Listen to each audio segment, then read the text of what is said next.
sakadung kading, pak dung ding dung padung king, Apa?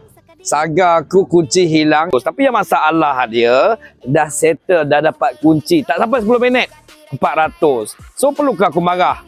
Tak perlu marah lah. Buat apa nak marah? Dah itu memang value dia. Kan harga RM400, kerja tak sampai 10 minit, settle masalah. Dan semalam ketika hujan lebat, ada satu pelanggan Beza datang untuk buat poli. Jadi aku cuba bertanya dia apa masalah dia, ada watermark. Tanya bajet dia berapa, dia menjawab dalam RM150. Alamak. Korang, kalau untuk one step pun 4-5 jam juga kerja kami ni korang.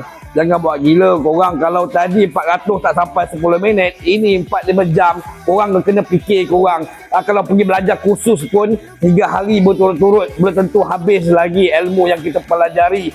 Ianya memerlukan skill, memerlukan kesabaran, bermacam-macam lagi. Ini compound ni. Nak kena bersih kot nanti dah siap kerja polisi ni nanti. Kalau harganya tu, memang aku rasa aku tak ada kemaluan diri lah. Tak apalah, kau pergilah. Tambah lagi sekali nak dekat hari Merdeka. Untuk sahabat saya One Stop ni dia ada buat harga polishing untuk hari Merdeka. RM1 untuk MPV ni. Okey lah untuk promosi. Aku bukan tak boleh jual harga polis murah. Aku tak nak gadaikan kualiti demi menjual harga. Sorry ya korang. sakadung kading, pak dung ding dung padung king, sakading